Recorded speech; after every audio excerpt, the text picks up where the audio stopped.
इस बार जो वक्फ बोल आया है कि समाजवादी पार्टी बिल का विरोध करती है, वोट पड़ेगा तो हम इसके खिलाफ वोट डालने जा रहे हैं। इसलिए मैं कहना चाहता हूं, ये नाकामी का पर्दा इस बार वक्फ बिल बना है। हम आपको अपना मानते हैं तब भी जब आप हमारे बहुत सारे ग्रंथों को नहीं मानते, तब भी हम आपको अपना मानते हैं। आप हमारे पुराणों को नहीं मानते हैं, आप हमारे उपनिषदों को नहीं मानते हैं, लेकिन सोचिए, हम हिंदू वो लोग हैं जो आपको स्वीकार करते हैं और गले लगा करके चलते हैं। जो पार्टी ये कहती हो कि दुनिया की सबसे बड़ी पार्टी है, अध्यक्ष महोदय वो अपना राष्ट्रीय अध्यक्ष नहीं चुन पाए अभी तक। मैं कह देता हूं, अभी 25 साल तक आप अध्यक्ष हो जाओ, नहीं बदल सकता। अध्यक्ष महोदय, भारतीय जनता पार्टी क्या है? इस सामने जितनी पार्टियां हैं, उनका राष्ट्रीय अध्यक्ष उन 5 लोगों को ही चुनना है, परिवार के। भाजपा वाले मुसलमान भाइयों की वक्फ की जमीन चिन्हित करने की बात कर रहे हैं, जिससे महाकुंभ में जो हिंदू मारे गए हैं या खो गए हैं, उनको चिन्हित करने की बात पर पर्दा पड़ जाए कि जमीन, चाहे वो रेलवे की हो, चाहे वो डिफेंस की हो, वो भारत की जमीन है। मैं भी स्वीकार करता हूं कि रेलवे की जमीन भी भारत की है, डिफेंस की भी जमीन भारत की है। क्या डिफेंस की जमीन नहीं बेची जा रही मंत्री जी? अध्यक्ष महोदय, क्या रेलवे की जमीनें नहीं बेची जा रही हैं? कि वक्फ की जमीन से बड़ा मुद्दा वो जमीन है जिस पर चीन ने अपने गांव बसा लिए हैं, लेकिन कोई बाहरी खतरे पर सवाल बवाल न करे, इसलिए ये बिल लाया जा रहा है। भाजपा एक अलोकतांत्रिक पार्टी है, वो असहमति को अपनी शक्ति मानती है। वक्फ बिल भाजपा की सांप्रदायिक राजनीति का नया रूप है, वो तो आपको काटेगा। वक्फ बिल के आने से पूरी दुनिया में एक गलत संदेश भी जाएगा, इससे देश की सेकुलर इमेज को बहुत धक्का लगेगा। आदरणीय सभापति महोदय, मैं आपका बहुत धन्यवाद देना चाहता हूं कि बहुत ही महत्वपूर्ण और देश के लिए और बड़ी आबादी के लिए भारतीय जनता पार्टी की सरकार में एक और बिल आया है। क्योंकि मेरे से पूर्व में जो हमारे साथी बोले हैं, वो माननीय सदस्य हमारे साथ नहीं, लेकिन मैं उनके बहुत सारी बातों से सहमत हूं। और अध्यक्ष महोदय, मैं देख रहा हूं जो एक्स कांग्रेस वाले हैं वो ज्यादा बोल रहे हैं।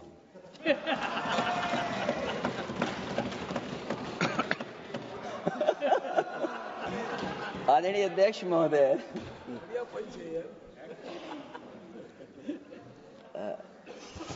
अध्यक्ष महोदय, जो आज बिल पेश हुआ है,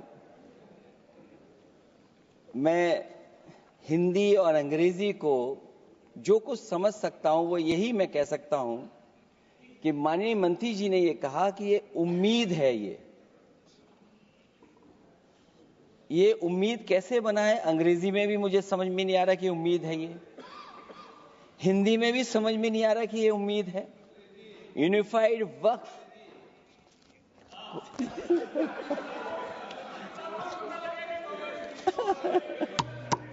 अध्यक्ष महोदय, यूनिफाइड वक्फ मैनेजमेंट, अध्यक्ष महोदय, ये अध्यक्ष महोदय, मैं समझ सकता हूं कि मैं वो बात छेड़ना नहीं चाहता था, लेकिन क्या करूं, मजबूरी है अब। अध्यक्ष महोदय, अभी माननीय सदस्य लोग ये कह रहे हैं कि हमारे सदस्य नहीं है यहां पर जो हमारे साथी हैं, लेकिन अध्यक्ष महोदय मैं ये कहना चाहता हूं, अध्यक्ष महोदय मैं ये कहना चाहता हूं, ये जो बिल लाया जा रहा है, भारतीय जनता पार्टी में एक मुकाबला चल रहा है। भारतीय जनता पार्टी के अंदर मुकाबला चल रहा है कि खराब हिंदू कौन बड़ा है। और ये बात अध्यक्ष महोदय मैं ऐसे ही नहीं कह रहा हूं। जो पार्टी ये कहती हो कि दुनिया की सबसे बड़ी पार्टी है, अध्यक्ष महोदय वो अपना राष्ट्रीय अध्यक्ष नहीं चुन पाए अभी तक।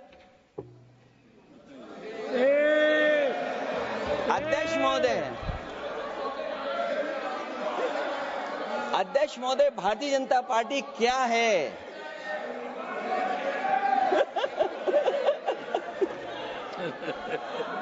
जी, मैं अखिलेश जी ने बहुत हंसते हंसते कहा है, इसको हंसते हंसते जवाब देना। इस सामने जितनी पार्टियां हैं उनका राष्ट्रीय अध्यक्ष उन 5 लोगों को ही चुनना है परिवार के। हमें माननीय अध्यक्ष जी करोड़ों सदस्यों में से 12-13 करोड़ सदस्य प्रक्रिया कर कर चुनना है तो देर लगती है। आपके यहाँ जरा भी देर नहीं लगेगी। मैं कह देता हूं अभी 25 साल तक आप अध्यक्ष हो जाओ, नहीं बदल सकता। अध्यक्ष महोदय, क्योंकि जो बात निकल के आई है वो मैं फिर आगे बढ़ा दूं। अध्यक्ष महोदय, जो बात सोशल मीडिया या और जगह गुपचुप हो रही है, कहीं ऐसा तो नहीं था कि अभी कुछ दिन पहले यात्रा जो हुई है वो कहीं 75 वर्ष की एक्सटेंशन वाली यात्रा तो नहीं थी। अध्यक्ष महोदय, ये जो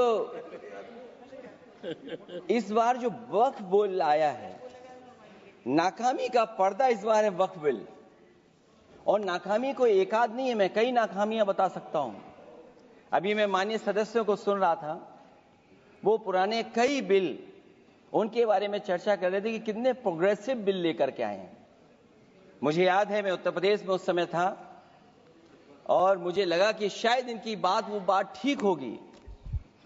एक ये बहुत तैयारी के साथ फैसला लेकर के आए थे और फैसला ये लिया था आधी रात के आज के बाद नोट नहीं चलेंगे, नोट बंद हो जाएंगे। अध्यक्ष महोदय, उस नोटबंदी नाकामी के बारे में भी तो चर्चा हो जाए कि अभी भी न जाने कितनी जगह पर कितना रुपया निकला जा रहा है, कितना निकल करके आ रहा है।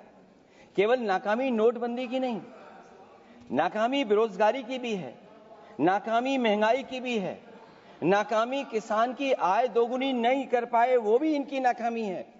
मुझे याद है एक माननीय मंत्री जी पूरे देश की नदियों के बारे में बीओडी बता रहे थे, लेकिन माननीय मंत्री जी ये भूल गए कि उनके शहर में, उनके क्षेत्र की जो नदी है उसकी बीओडी क्या है।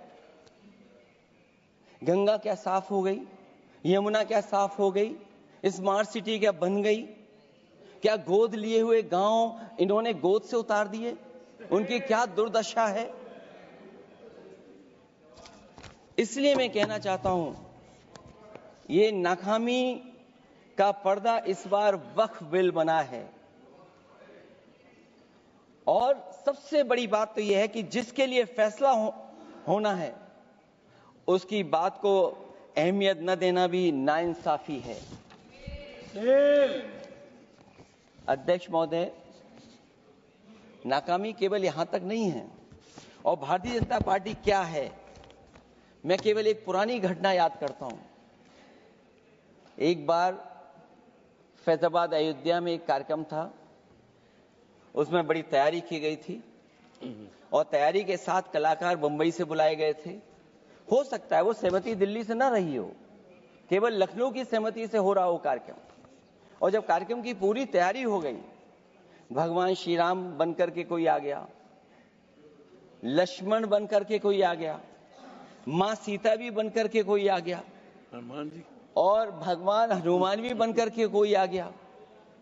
लेकिन जब लखनऊ से वो हेलीकॉप्टर उड़ा और अयोध्या पहुंचा तो सब लोग थे, लेकिन उसमें हनुमान नहीं थे। अध्यक्ष महोदय, मैं भारतीय जनता पार्टी के लोगों से कहूंगा कि जानकारी करिए कि आखिरकार भगवान श्री राम थे, लक्ष्मण थे, सीता थी, लेकिन हनुमान क्यों नहीं थे? हनुमान इसलिए नहीं थे, शायद उनकी जात या धर्म कुछ और था। अध्यक्ष महोदय, ये देश मिली जुली संस्कृति से चला है। कुछ हमने सीखा, कुछ उन्होंने सिखाया। और जो लोग ये कहते हैं कि हम सबको बराबरी का हक देते हैं, अभी कुछ दिन पहले ईद निकली है अध्यक्ष महोदय, वो परंपरा रही है, न केवल मैं जाता हूं बल्कि कोई दल का नेता ऐसा नहीं न जाता हो उस कार्यक्रम में शामिल होने। भारतीय जनता पार्टी के जो मुख्यमंत्री, उप मुख्यमंत्री, वो भी जाते हैं, उप मुख्यमंत्री, सभी धर्मों के नेता आते हैं। लेकिन पता नहीं इस बार क्या साजिश थी, षड्यंत्र था कि वहां पर कुछ पाबंदी लगी हुई थी। अगर किसी कारण पाबंदी लगी हुई थी तो बात समझ में आती है, लेकिन जब जानकारी हुई है, किसी को नहीं पता था कि पाबंदी क्यों लगी है कि आप नहीं जा सकते वहां पर कार्यक्रम में शामिल होने। क्या यही भारत है, यही संविधान हमें रास्ता दिखाता है? अध्यक्ष महोदय, मंत्री जी बताएं हमें, वो खुद भी माइनॉरिटी हैं, भगवान बुद्ध के रास्ते पे चलते हैं। भगवान बुद्ध का रास्ता दूसरा है। हम आपको अपना मानते हैं तब भी जब आप हमारे बहुत सारे ग्रंथों को नहीं मानते, तब भी हम आपको अपना मानते हैं। आप हमारे पुराणों को नहीं मानते हैं, आप हमारे उपनिषदों को नहीं मानते हैं, लेकिन सोचिए, हम हिंदू वो लोग हैं जो आपको स्वीकार करते हैं और गले लगा करके चलते हैं। अब मैं दूसरे धर्म पे नहीं जाऊंगा, कोई नाराज हो सकता है। मैं दूसरे धर्म के बारे में नहीं जा सकता, मैं केवल यही बताता हूं। और मैं उत्तर प्रदेश में अध्यक्ष जी जहां से आता हूं, मैं अपमान नहीं कर रहा हूं, मैं सच बोल रहा हूं। और ये बिहार के चुनाव में जो आप कह रहे हैं कि महिलाओं को 2 मेंबर बना दिया, इस बार मैं भी देखूंगा आगे भारतीय जनता पार्टी कितनी महिला लोगों को टिकट देंगे वहां पर।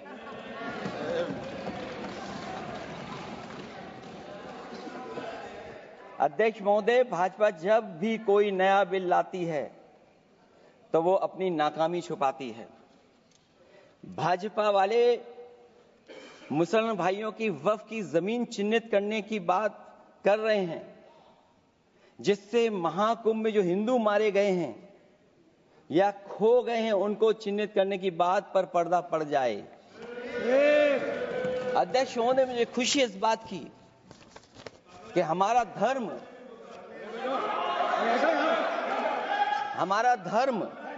अध्यक्ष महोदय, नहीं कुछ कहना चाहते हैं। नहीं प्लीज, उनको अलाउ नहीं किया। अध्यक्ष महोदय, कुंभ में आस्था सबकी है, कोई ऐसा नहीं जिसकी आस्था ना हो। और कुंभ कोई पहली बार नहीं हो रहा था। ये भारतीय जनता पार्टी के लोगों ने ऐसा प्रचार किया कि 144 वर्षों के बाद पहली बार महाकुंभ होने जा रहा है, और लोग निकल पड़े। सरकार ने कहा कि हमारी तैयारी 100 करोड़ की है। आप कहते टेक्नोलॉजी का हम इस्तेमाल करेंगे, जमीनों को हम मैपिंग कर करके डेटा एंड रिकॉर्ड ठीक करेंगे। अध्यक्ष महोदय, ये बताएं कि वो 30 लोग कौन थे, उनके नाम क्या थे जिनकी जान चली गई, न केवल जान जाने वालों की, बल्कि अध्यक्ष महोदय ये सरकार बताए कि जो लगभग 1000 हिंदू खो गए हैं, जो अभी तक नहीं मिले, जो अभी तक नहीं खोज पाए हैं, वो 1000 हिंदू की सूची कहां है? और फिर धर्म कारोबार की बात है, जो ये लोग गोली। अध्यक्ष महोदय, मैं कार सेवक वाली बात इसलिए नहीं छेड़ना चाहता हूं। अध्यक्ष महोदय, ये शायद माननीय सदस्य जानते नहीं कुछ सच्चाई नहीं जानते। अध्यक्ष महोदय, ये संविधान की वजह से, संविधान को बचाने के लिए, हिंदू एकता को बचाने के लिए कुछ फैसले लिए गए, लेकिन एफआईआर हम लोगों पे नहीं लिखी गई थी। एफआईआर उन पे लिखी गई थी जो बेचारे तैयार हो गए थे सुबह, लेकिन पता नहीं कहां से फोन आया था, कहा था कि अब तैयार तो हो गए हो, लेकिन आप शिलान्यास में नहीं आ सकते। बहुत सही। इसलिए बात को इधर से उधर नहीं में ले जाना चाहता। अखिलेश जी, जरा वक्त पे भी आ जाओ। अच्छा, वक्त पे आ रहा हूं। नहीं, वक्त पे अध्यक्ष इसलिए आ रहा हूं क्योंकि वक्त समझने के लिए भारतीय जनता पार्टी की सोच क्या है। और ये अध्यक्ष महोदय जब ये कह रहे हैं कि इससे कारोबार होगा, कारोबार होगा। अध्यक्ष महोदय, धर्म की चीजों से कारोबार नहीं हो सकता। हमारे उत्तर प्रदेश के मुख्यमंत्री जी ने भी कहा कि कारोबार होगा। वो 30 की गिनती में उलझे हुए हैं, जैसे 30 मार खाए वो। उनसे पूछा कि जान कितनी गई, वो 30। उनसे पूछा कि कारोबार कितने का होगा, 30 गुणा 10,000 करोड़। सोचिए, कुंभ हमारा क्या कारोबार की जगह है? और फिर उसका कौन नापेगा, कैसे नालाएगा? और फिर हमारे माननीय मंत्री जी कह रहे हैं कि जमीन, चाहे वो रेलवे की हो, चाहे वो डिफेंस की हो, वो भारत की जमीन है। मैं भी स्वीकार करता हूं कि रेलवे की जमीन भी भारत की है, डिफेंस की भी जमीन भारत की है। क्या डिफेंस की जमीन नहीं बेची जा रही मंत्री जी? अध्यक्ष महोदय, क्या रेलवे की जमीनें नहीं बेची जा रही हैं? अध्यक्ष महोदय, केवल यहां तक नहीं, कितना हस्तक्षेप होता है। वक्फ भी भारत के, इसीलिए तो कहीं ना कहीं वक्फ की जमीन से, अध्यक्ष महोदय, माननीय मंत्री जी बताएं, और मुझे उम्मीद है कि जब जवाब देंगे तो बताएंगे कि वक्फ की जमीन से बड़ा मुद्दा वो जमीन है जिस पर चीन ने अपने गांव बसा लिए हैं। लेकिन कोई बाहरी खतरे पर सवाल बवाल न करे, इसलिए ये बिल लाया जा रहा है। और माननीय मंत्री जहां से आते हैं, जिस प्रदेश से आते हैं, कम से कम ये तो बताएंगे कि वहां कितने चीन ने गांव बसा लिए, घर बन गए हैं। अध्यक्ष महोदय, आपके माध्यम से सरकार गारंटी दे कि वक्फ की जमीन कभी भी किसी भी पैतरेबाजी से किसी और मकसद के लिए किसी और को नहीं दी जाएगी। वक्फ की वर्तमान व्यवस्था में चाहे 5 साल के धर्म पालन की पाबंदी की बात हो, या कलेक्टर से सर्वेक्षण के हस्तक्षेप की बात हो, या वक्फ परिषद या बोर्ड में बाहरियों को शामिल करने की बात हो, इन सब का उद्देश्य मुस्लिम भाइयों के सार्वजनिक अधिकार को छीनकर उनके महत्व और नियंत्रण को कम करना है। ट्रिब्यूनल के निर्णय को अंतिम न मानकर उच्च न्यायालय में लेकर जाने की अनुमति देना दरअसल जमीनी विवाद को लंबी न्यायिक प्रक्रिया में फंसाकर वक्फ भूमि पर कब्जों को बनाए रखने का रास्ता खोलेगा। सबसे बड़ी बात यह कि वक्फ बिल के पीछे की न तो नीति सही है, न नियत। ये देश के करोड़ों लोगों से उनके घर दुकान छीनने की भी साजिश है। भाजपा एक अलोकतांत्रिक पार्टी है, वो असहमति को अपनी शक्ति मानती है। जब देश के अधिकांश राजनीतिक दल वक्फ बिल के खिलाफ हैं, तो उसे लाने की जरूरत क्या है, जो जिद क्यों कर रहे हैं सरकार? वक्फ बिल का लाना भाजपा की सियासी हट है। वक्फ बिल भाजपा की सांप्रदायिक राजनीति का नया रूप है। वो तो आपको काटेगा, और इसलिए काटेगा कि अध्यक्ष महोदय बाहर ये लिखते हैं सत्यमेव जयते, बाहर है लिखते सत्यमेव जयते, भाजपाई अंदर असत्य बात कहते। भाजपा वक्फ बिल लाकर अपने उन समर्थकों का तुष्टीकरण करना चाहती है जो भाजपा की आर्थिक नीति, महंगाई, बेरोजगारी, बेकारी और चौपट अर्थव्यवस्था से उसे छटक गए हैं। क्योंकि अध्यक्ष महोदय, जब से वोट में गिरावट आई है, और खासकर उत्तर प्रदेश में भी, तब से भारतीय जनता पार्टी की कोशिश है कि अपना वोट कैसे संभाला जाए। ये वोट को संभालने के लिए बिल लाया गया है। भाजपा का लक्ष्य वक्फ की जमीनों पर है। इन जमीनों का नियंत्रण अपने हाथ में लेकर इन जमीनों को पिछले दरवाजे से अपने लोगों के हाथों में दे देना चाहती है। भाजपा चाहती है कि वक्फ बिल लाने से मुस्लिम समुदाय को लगे कि उन पर हक को मारा जा रहा है, वो उद्वेलित हों और भाजपा को ध्रुवीकरण की राजनीति करने का मौका मिल सके। क्योंकि अध्यक्ष महोदय, भाजपा का लक्ष्य यह है कि ध्रुवीकरण हो, क्योंकि वो जानते हैं कि ध्रुवीकरण जितना होगा उससे वो लाभ उठाने में आगे रहेंगे। तो ये वक्फ बिल जो लाया जा रहा है वो अपनी वोट बैंक को संभालने के लिए और समाज को बांट करके ध्रुवीकरण करके राजनीतिक लाभ लेने के लिए लाया जा रहा है। और अगर इसके लिए नहीं लाया होता तो पहले से जो जितने फैसले लिए सरकार ने, क्या उससे देश और प्रदेश में कोई बड़ा बदलाव आ गया है? अगर स्मार्ट सिटी का बात करें तो कितनी स्मार्ट सिटी बन गई है आपकी? आपके नोटबंदी की वजह से न जाने कितना रुपया कहां निकल रहा है। और डर तो ये लगता है कहीं भाजपा वाले दूसरों के पैसा रख करके न पकड़वा दें। वक्फ बिल के आने से पूरी दुनिया में एक गलत संदेश भी जाएगा। इससे देश की सेकुलर इमेज को बहुत धक्का लगेगा।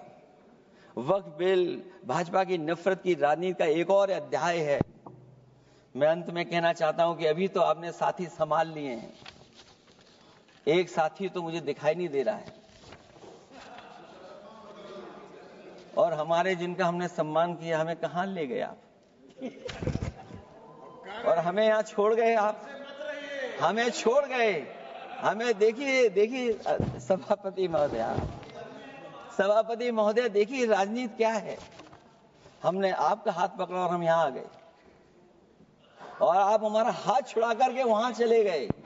इसलिए देखिए कब हमारा इनका हाथ मिल जाए।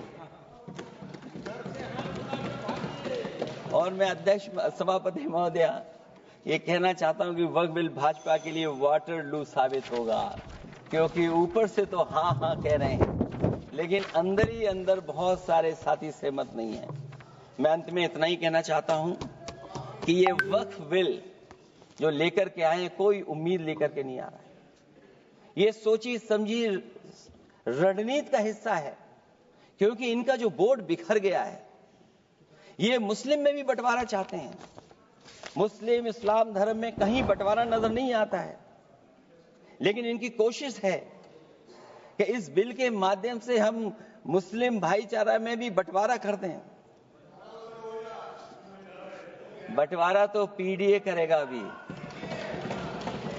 अभी देखिएगा सभापति महोदय, हमारे एक सदस्य कह रहे थे कि चुनाव बहुत अच्छा होता है। इनसे बेहतर किसने चुनाव देखा होगा? चलिए धन्यवाद। वोट ही नहीं डालने दिया। चलिए सभापति महोदय, मैं धन्यवाद देता हूं। मैं और अपने दल और साथियों के साथ कहता हूं कि समाजवादी पार्टी बिल का विरोध करती है। वोट पड़ेगा तो हम इसके खिलाफ वोट डालने जा रहे हैं।